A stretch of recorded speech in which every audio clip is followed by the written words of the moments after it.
In today's video, I'm going to show you how easy it is to decoupage a hat that you have laying around or a new hat using my decoupage paper, Stitching Flores 2.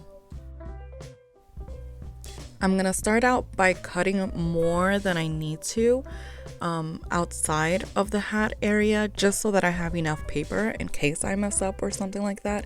I have enough paper to work with, and it's better to have more than to need more. Once you cut, that's it.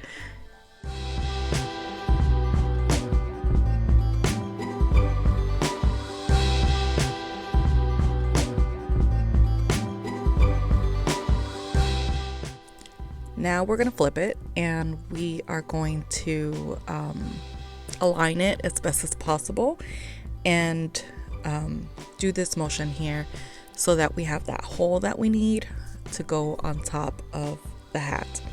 I thought this would be such a great idea for like gift season. Like May is coming up, and we know we have Mother's Day and we have a bunch of graduations. So I just thought this would be cool. You could definitely thrift a hat. I wouldn't, just because I have like some limits, but you could definitely get one like on clearance, or maybe you have one lying around or something. And this is super fun, easy, quick, and it turns out so freaking pretty. All right, so as you saw, I did the wet brush, and now I'm just gonna rip the inside of it. Be careful with this. I've had no issues, and I just love it's so satisfying watching it rip.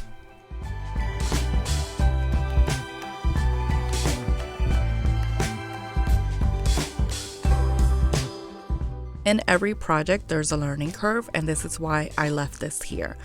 I started like you would normally, just put down your decoupage medium and then start applying the paper. Well, I decided to make a cut in the area that would be like in the back of the hat.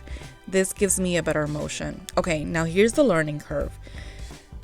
Lay down your decoupage medium first on your hat. I'm gonna assume this depends on the type of fabric on your hat, but just in case, just like the lamp that I did, lay down your decoupage medium down first. I started with liquid patina by DIY paint, but then I went over with Podge just because it was a little bit thicker.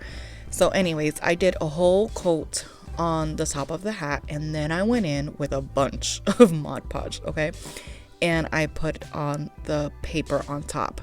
Remember the cling wrap paper or piece of plastic or whatever. This is gonna help, especially because this is like a straw hat and has so many ridges. Be gentle, be tough, go with your flow, and feel the paper. It didn't rip, but it did start like the pigment started coming off a little bit in one area, just because I went at it a little bit too hard. So just keep that in mind if you are gonna do something like this.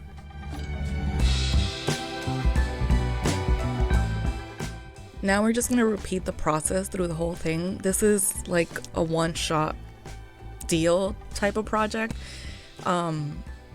It's just soothing. Like, I don't know.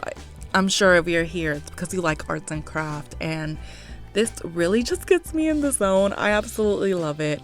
Now go piece by piece. Don't try to do the whole thing at once. Learn from my mistakes. All right. And definitely opening it up, the circle definitely helps, okay? Listen, with every project that you do, I guess what I want to share is that it doesn't have to be perfect. You don't have to know what you're doing. It's all about just doing it. And if it doesn't turn out, which is going to be my next video, it was a complete fail. Even if it doesn't turn out, at least you tried. Go at every project with a curious spirit. I'm so serious about this. There's nothing better than curiosity, because if you take yourself too seriously, which I have been doing, and I said I wasn't gonna do this year, it's just no fun. Like, next video, if I would have taken myself really serious, I would have been so disappointed. I probably would have quit YouTube and quit Spirited Livings. But you know what? I laughed. My son laughed. My husband laughed. And we're like, yeah, this didn't work. Like, so make sure to subscribe and stay tuned for the next video, because it is a complete fail, and I'm going to show you every step of it and why it was a fail. You will see right away. But anyways, this was not a fail. This was a lot of fun, and it turned out better than I expected. And so now I'm just going to go in. I think this is a 220 grit sandpaper, and I'm just gonna lightly sand off the edges because I don't want to mess up the actual hat. So you don't have to do this, you can wet the paper, but I like this method better because it just gets off exactly what I need.